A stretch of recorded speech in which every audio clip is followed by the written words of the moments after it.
The story opens in Japan in 1999. A middle-aged man enters his home and is greeted by a mysterious portal. Confused, he wonders what exactly he is looking at. 20 years have passed since that strange incident, and the protagonist reflects that the first person to use the term school caste must have been a genius. The caste system divides people into different groups according to power and status. It is easy to tell when someone belongs to the top of the caste because they excel at everything. If someone lacks any notable talent, they are doomed to remain background characters for life. He wonders what would happen if a path to the top suddenly appeared, holding a mysterious card in his hand. Kitagawa Utamaro, though everyone calls him Maro, enters the classroom and greets his friends Shota and Yoichi. The latter excitedly reveals that Higashino lent him a Moncolo video yesterday. Unfortunately, it turns out to be one of those late-night films he wasn't expecting. He begins enthusiastically explaining his experience, and Maro immediately interrupts in disgust, asking if he really had to start the morning with that story. Yoichi apologizes, then claims the real problem was that the actresses looked way older than expected. Maro gives him a very unimpressed look. Shota, annoyed by Yoichi's complaint, argues that they were not old at all and were actually in their early 20s.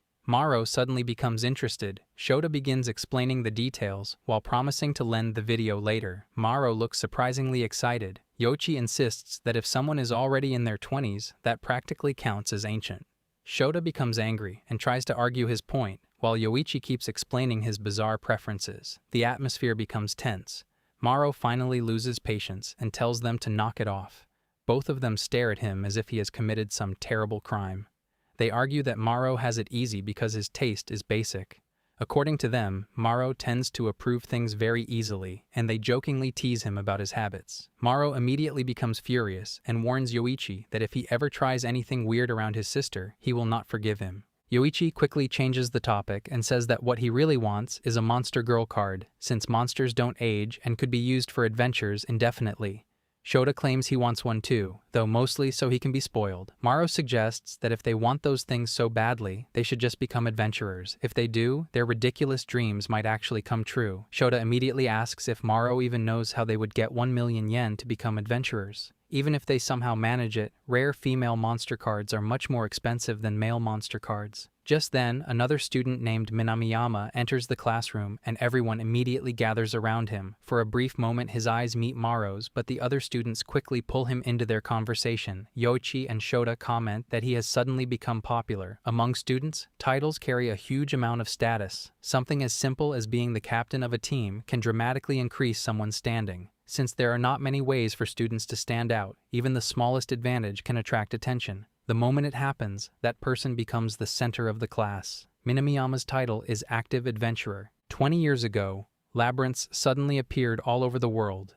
From inside them, people discovered cards capable of summoning monsters.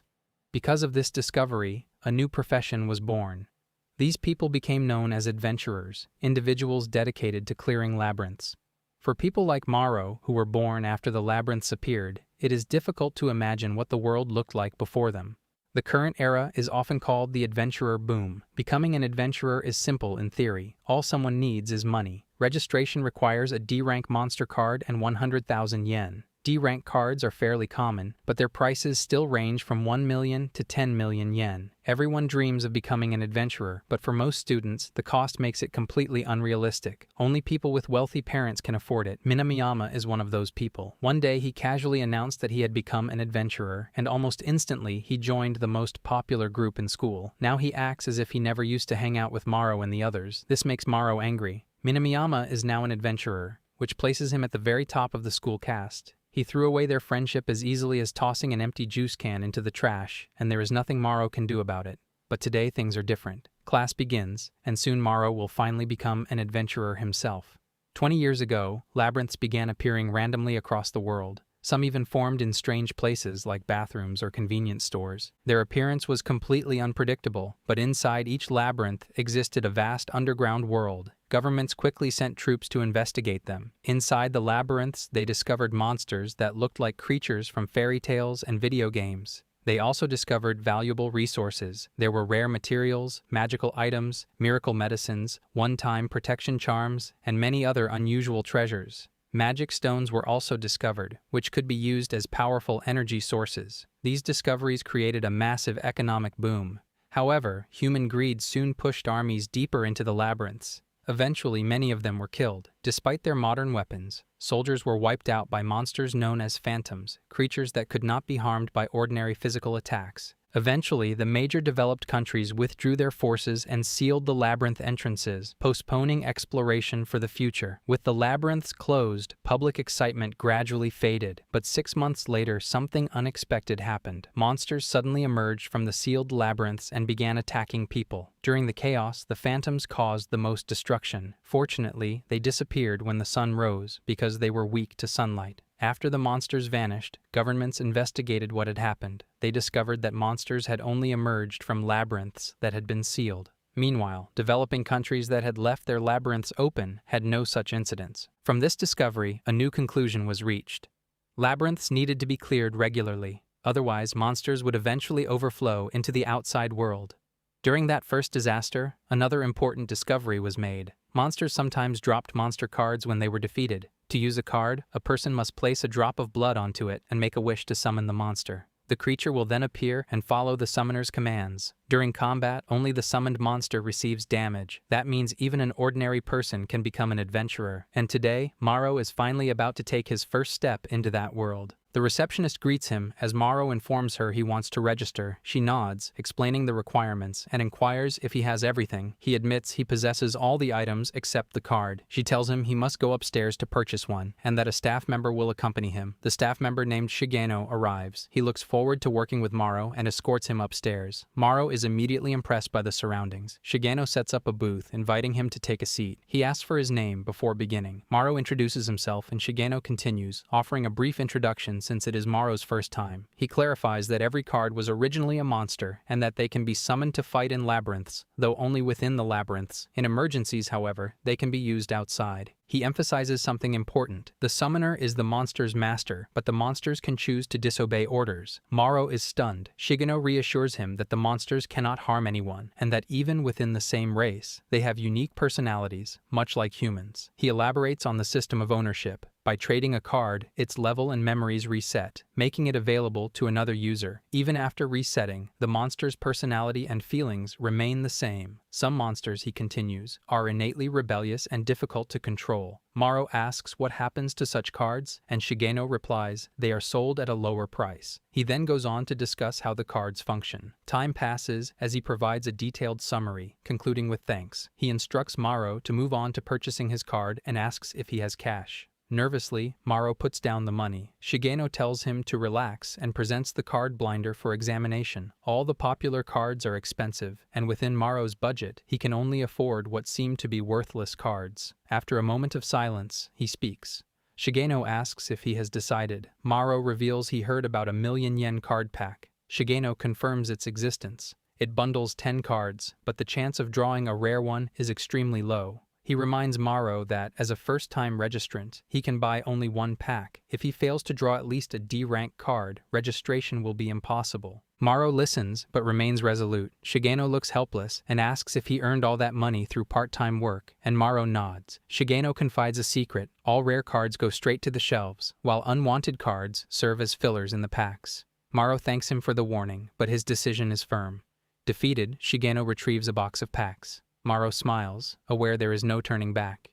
Even if he draws a card adequate for registration, a weak D-rank will feel hollow. At the very least, he hopes for a monster girl. Shigeno returns with the box and asks him to pick. Maro calculates his odds. 70% failure. He recalls the hardships endured to earn this money and the difficulty in convincing his parents. He swallows, staring at the result of his hard work, resting on a mere 30% chance. The risk looms. If he fails, will he try again? He cannot devote his entire high school life to part-time work, yet he has no choice. He gambles on this single pack. He selects one. When Shigeno confirms if he is sure, Maro nods. Shigeno instructs him to open it. The first card is an F-rank goblin, the second an E-rank kobold, the third a D-rank kusei. Relief washes over him. He can finally become an adventurer, but the next 4 draws are worthless. Then comes a D-rank monster girl. A ghoul. He chuckles quietly. Shigeno notices and asks if something is wrong. Maro shakes his head. He obtained what he wanted, but to draw a C-rank monster girl would require 10 million yen. Still, hope remains. Another goblin appears, and Shigeno's expression shifts as he observes the next card. Maro tells himself he should be satisfied with what he has, and finally, the last card is a C-rank monster girl, Zashiki Nobu. Against all odds, he succeeded. Maro is filled with happiness and cannot wait to see everyone's reactions. Suddenly, someone pats his back. It is Shota. They greet each other, and Shota comments on Maro's good mood, asking if something happened. Maro brushes it off, joking about looking creepy with that smile. Shota presses for an answer, but before Maro can respond, Yoichi arrives, noting that it is rare for all three of them to meet on their way to school. Shota remarks that he is not destined to be with them, and jokes that he will find a girl soon. They glance at Maro, expecting him to speak, but he shakes his head and remains silent. Reaching the classroom, Shota stops abruptly. They peek inside and see another student boasting about being an adventurer. Maro feels confused as the new student declares plans to enter a labyrinth with Minamiyama. Panic rises. The spotlight is already on Ono, and Maro fears ridicule if he reveals his own adventurer status. He imagines being laughed at and feels paralyzed with indecision. He notes that the other student is only a 1-star adventurer and reminds Maro that Moncolo registration requires at least a 3-star rank. He adds that 1-star and 2-star adventurers are considered amateurs, while 3-star adventurers are semi-professional and may even receive invitations to shows. Maro understands what he must do. He resolves to become a 3-star adventurer by the next year's class change. It is time to enter a labyrinth. Maro taps his license on the machine. This adventurer convenience store's back door leads directly into the labyrinth. Seeing it in person, he reaches out to touch it and is pulled inside. His face flushes with happiness. Though it is night outside, the sun shines within this labyrinth, confirming that he has entered another dimension.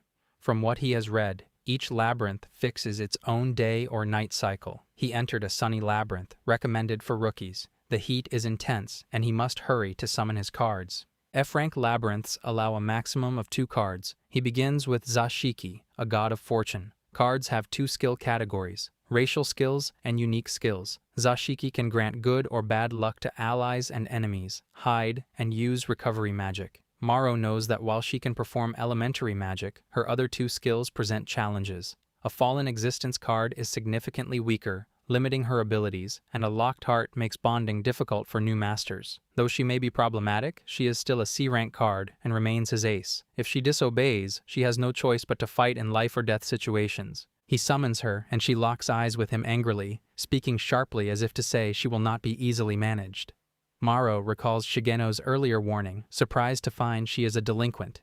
She smirks, testing him silently, a reminder that he is stuck with a difficult card. Maro recognizes the challenge, but feels fortunate to have drawn a rare card as a beginner. He gathers his resolve. She disappears, leaving him to focus on the next summon, the zombie girl. Ghouls are flesh-eating monsters of Arabian origin. Maro notes her skills. While her combat power is low, she possesses several useful skills. Her racial skill reduces intelligence, but protects her from status effects. The fight-or-flight skill allows her to push her power beyond normal limits, and Corpse Eater enables regeneration by consuming monsters. Maro studies her unique skill set and feels disappointed, realizing these abilities would have been perfect if she were not undead. He regains his composure and summons her. To his shock, she does not stink.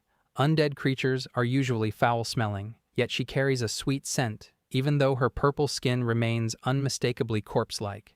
He curses his fate, but still feels a glimmer of hope. Monsters possess a rank-up system that allows them to evolve into higher races. Ghouls can eventually evolve into vampires. If he acquires a female vampire card, he could evolve her. Silently, Maro promises to help her rank up.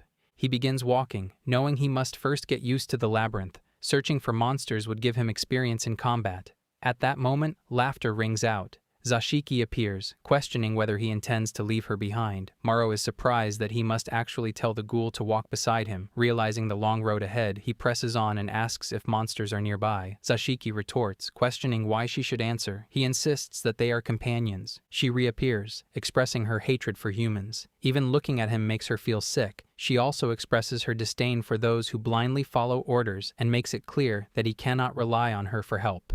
After saying this, she disappears again. Maro stands speechless, wondering what kind of master she had before him.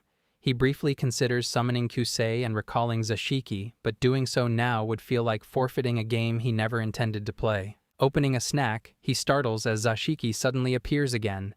She questions what he is holding. He replies that it's a chocolate bar. She wonders if it is sweet, and he confirms. He wonders if she wants some, but she refuses, insisting she is not a child. He asks again, and she nearly gives in before declining once more. Maro reassures her he is not trying to lure her, but she counters with a sharp remark. "Your loss," he says lightly, which irritates her. He teases her further, causing her annoyance to grow before she disappears again. He realizes he almost tempted her, but may also have complicated their relationship.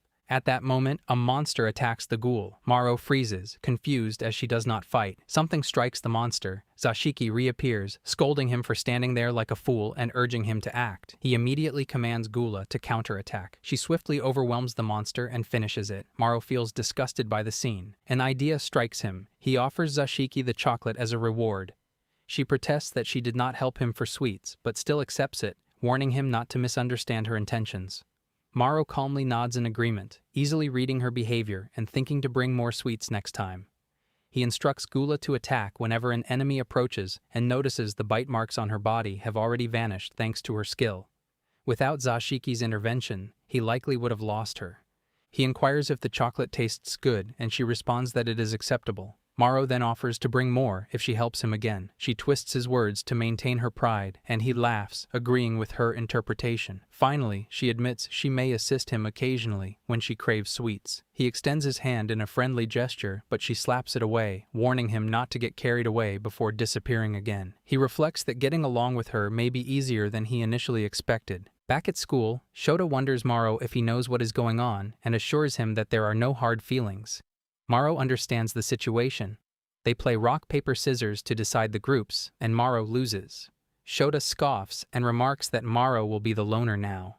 Maro reflects that when Minamiyama was still with them, their group had 4 people, which made splitting into pairs simple. Now he must find a gym partner before it becomes too late. He feels shocked and wonders whether the number of boys in the class should not be even. His mind begins imagining other students speaking badly about him. He attempts to calm himself. At that moment, another student, Nariken, looks for anyone who wants to team up. He usually hangs around the normie group, yet they never truly treat him as part of their circle. Nariken notices Maro and calls him over as if he were his bad luck partner. Maro's eyes meet Minamiyama's, and he responds with a smirk, which irritates him even more. Someone suddenly strikes him from behind. It is Nariken. He tells Maro not to let him down. Maro curses him silently in his thoughts. Nariken notices his expression and sharply asks whether he said something. Maro denies it and inwardly calls himself pathetic. The reason Nariken behaves this way toward him is simple. Maro belongs to the lower tier of the class. Nariken can only push downward and never upward. Not only does he flatter Ono, he also flatters Minamiyama, who stands at the very top of the class hierarchy. Maro believes the same thing will happen once he reaches the top.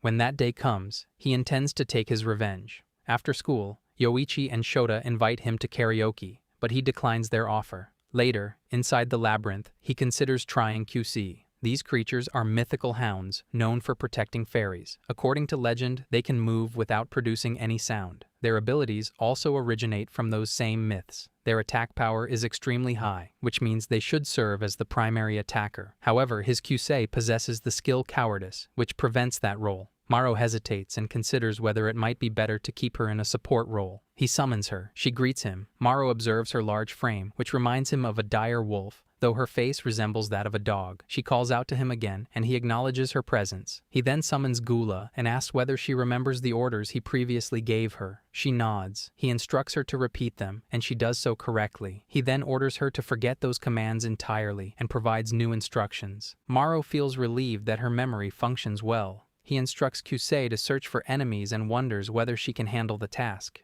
She hesitantly agrees. Maro becomes slightly suspicious of her reaction, but he still relies on her ability. They begin following behind her while Maro records the progress in his notebook. After a while, it informs him that she can smell enemies approaching and that they are heading toward their location.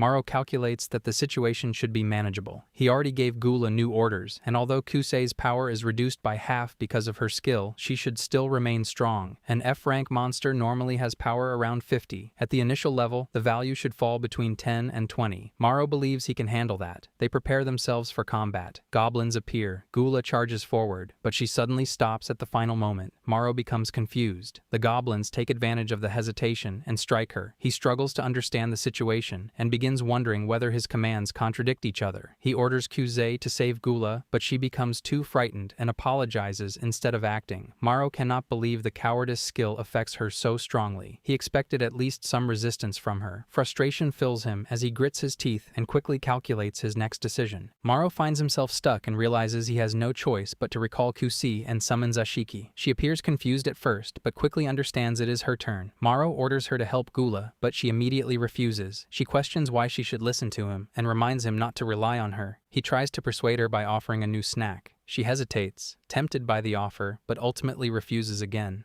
Frustrated, he draws his weapon to fight the monsters himself. Zashiki cannot believe he is seriously stepping forward to confront them. Maro strikes a goblin, but his attack proves ineffective. He quickly gives Gula new orders, and she resumes fighting. The goblins surround Maro and begin to overwhelm him. The situation grows dangerous until Zashiki intervenes and saves him. He notices Gula devouring the defeated monsters to recover her strength.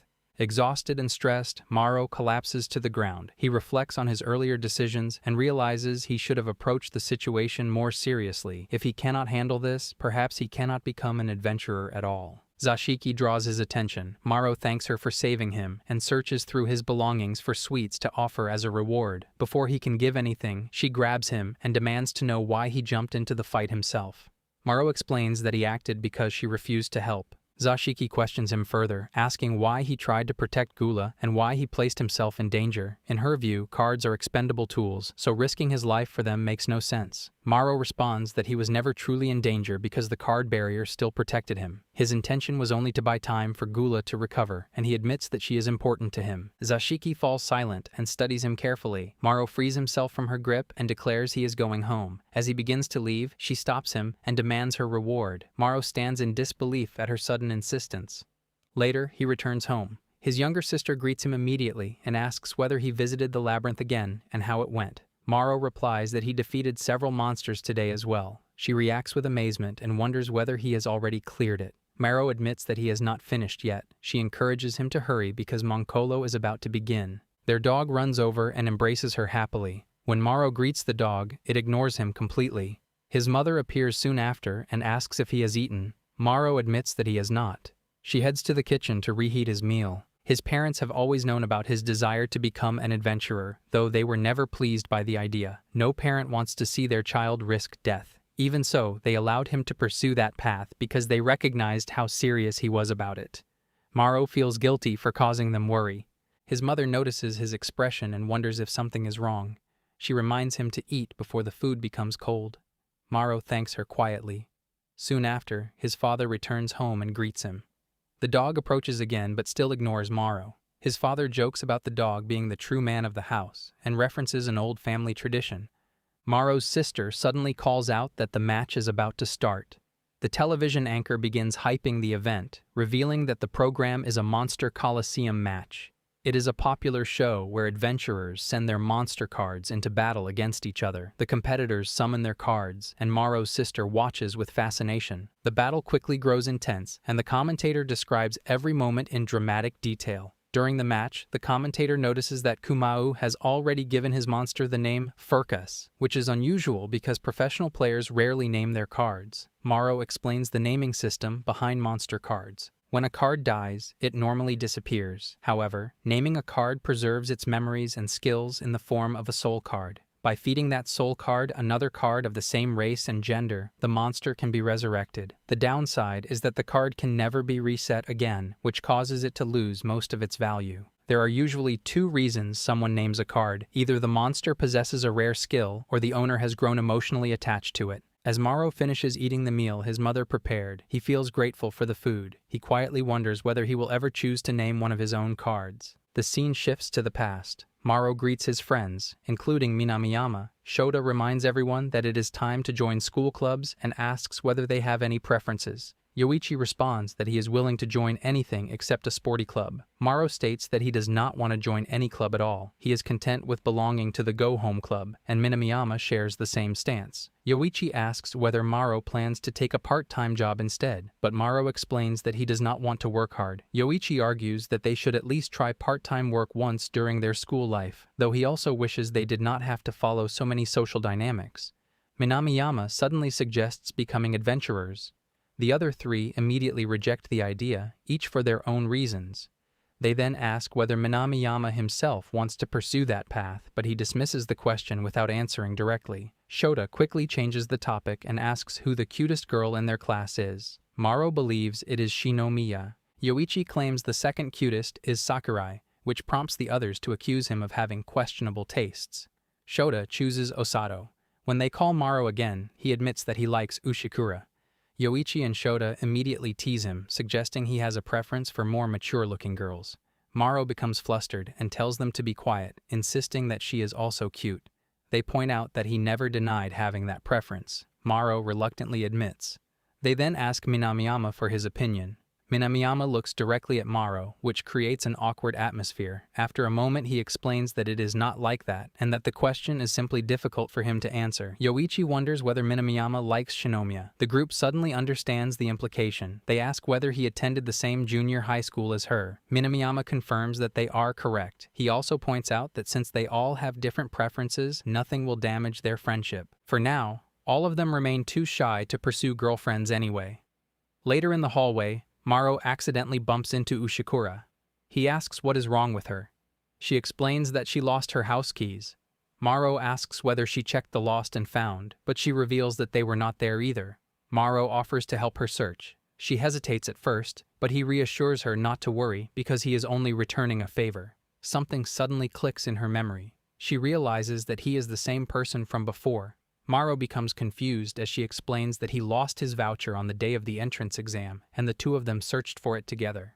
Maro thanks her for helping him that day and for remembering him. She laughs lightly while recalling how happy he looked once they finally found it. However, he never spoke to her afterward, which made her believe she had mistaken him for someone else. Maro clarifies that he never forgot about her. He simply did not know how to approach her. Ushikura understands, explaining that conversations can be difficult when she is always surrounded by other girls. While they continue talking, Maro eventually discovers her missing key. She thanks him sincerely. With a smile, she remarks that they are now even and hopes he will speak to her again in the future. Maro agrees.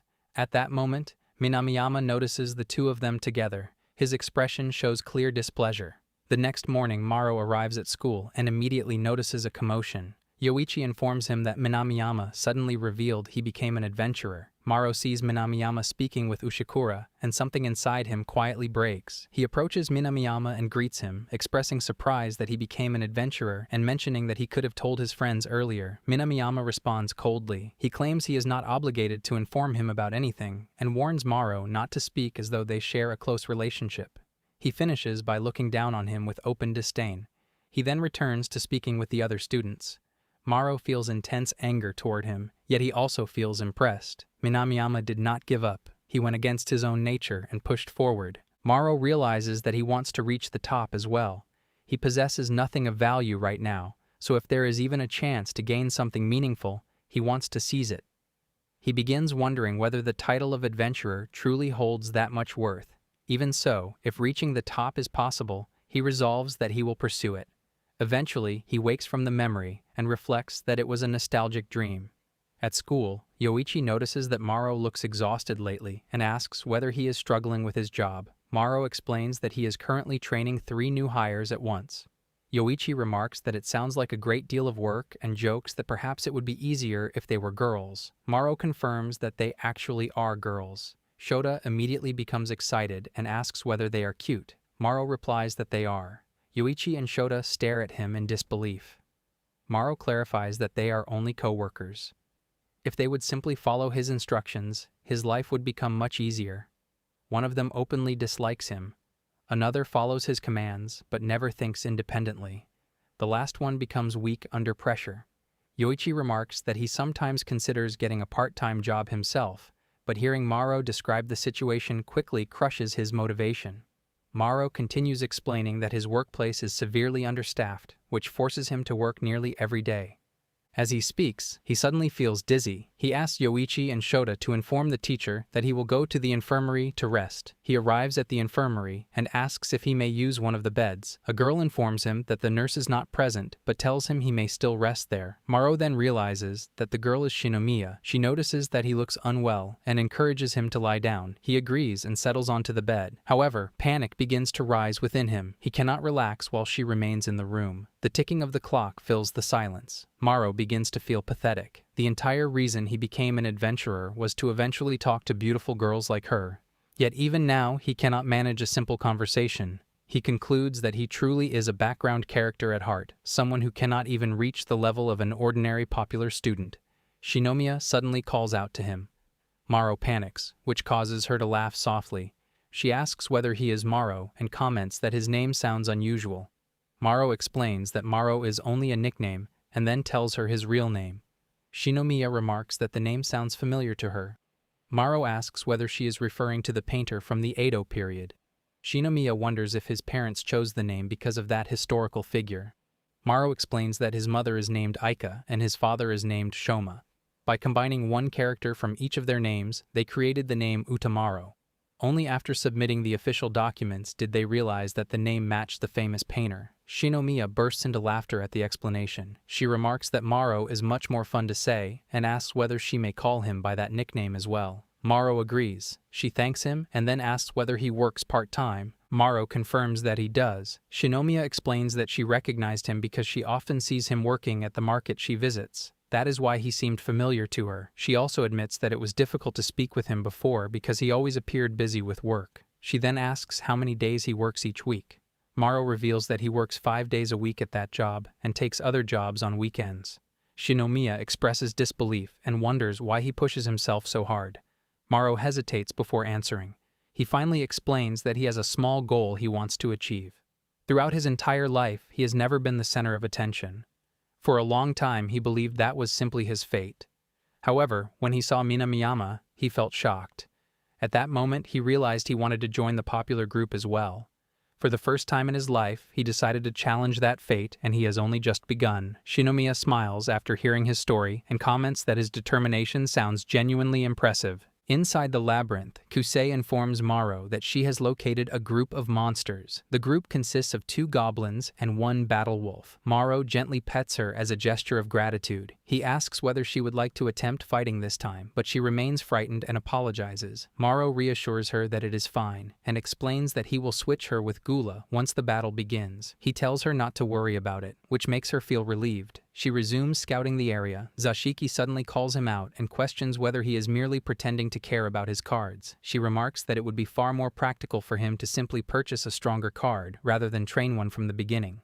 Maro responds that Kusei is already quite useful. Zashiki disagrees and argues that even a lower rank card can perform scouting duties, and it would be more efficient to risk losing a lower rank card instead. Maro replies that she is assuming he treats cards as disposable tools that can be discarded later. He explains that he prefers to train and nurture them properly, believing his approach is far superior. He adds that he is the only master who even gives her sweets, even though she rarely obeys orders. Zashiki vanishes again in visible annoyance, which Maro considers another small victory. Kusei then informs him that the enemies are close and reminds him that he should switch her out. Maro summons Gula. She immediately analyzes the surroundings and remarks that they are not yet in combat. Maro explains the situation and describes the enemies ahead before asking what she believes they should do. Gula considers the circumstances and replies that they can apply Situation 27. Using her slingshot, she can quietly eliminate the battle wolf and then use her baton to handle the goblins afterward. Maro agrees that her plan is correct and instructs her to wear the helmet camera and record the entire encounter. She acknowledges the order and prepares to act. Zashiki observes the scene and comments that Gula appears different. She wonders whether it is truly the same Gula as before. Maro proudly explains that the improvement required a great deal of effort.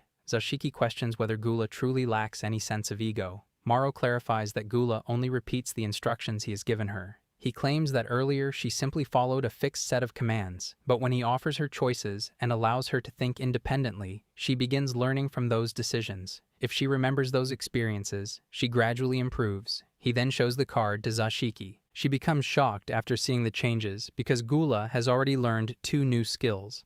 It is commonly known that a card usually requires several months to acquire a new skill or remove an undesirable one. Maro asks whether she will finally show him a little respect. Zashiki immediately reminds him not to become arrogant and declares that they will discuss it again once he clears the area. Maro replies that the challenge is not particularly difficult for him and that he is simply proceeding with caution. Zashiki mocks him and remarks that if it takes him an entire week to clear such an early stage, she cannot imagine how he intends to handle stronger enemies later. Shortly afterward, Gula informs him that the battle has ended and suggests that he check the loot. Maro asks whether she encountered any difficulties during the fight. She calmly replies that she experienced none. Monsters inside the labyrinth drop magic stones, and they serve as an incredibly powerful energy source regardless of how small they are. The guild purchases them gram by gram. Maro estimates that a fragment this small will earn him around 500 yen. He asks Gula for a battle report, and she explains the situation in detail and describes how she defeated the monsters.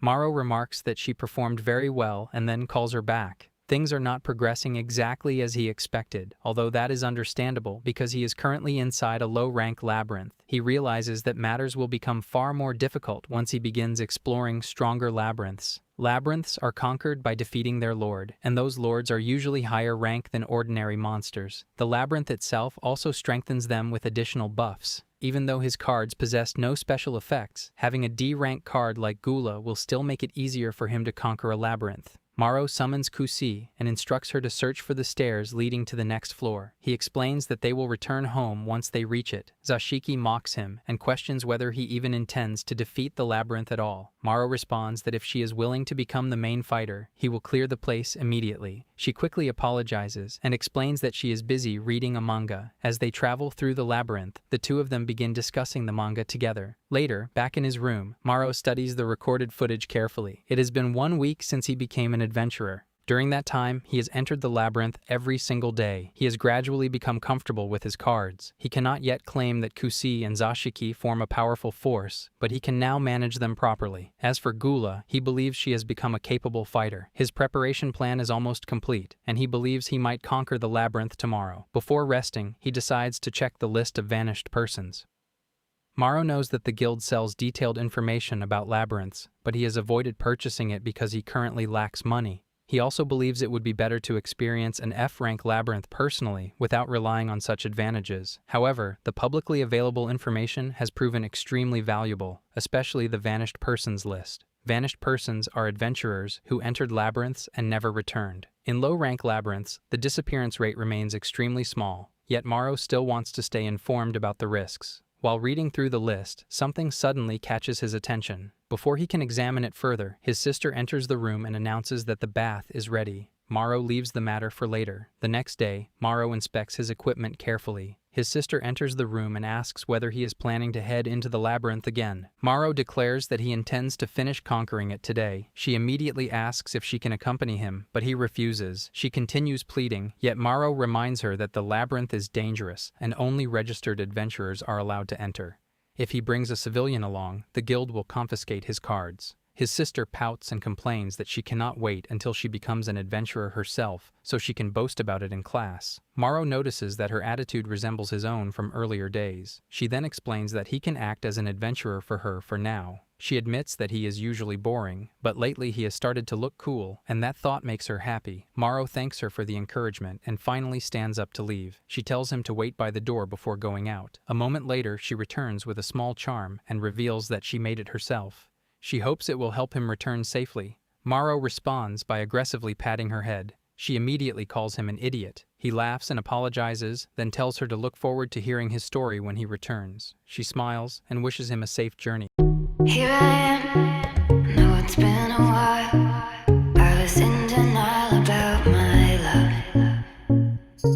Here I stand, I know I walked away. Had to find the person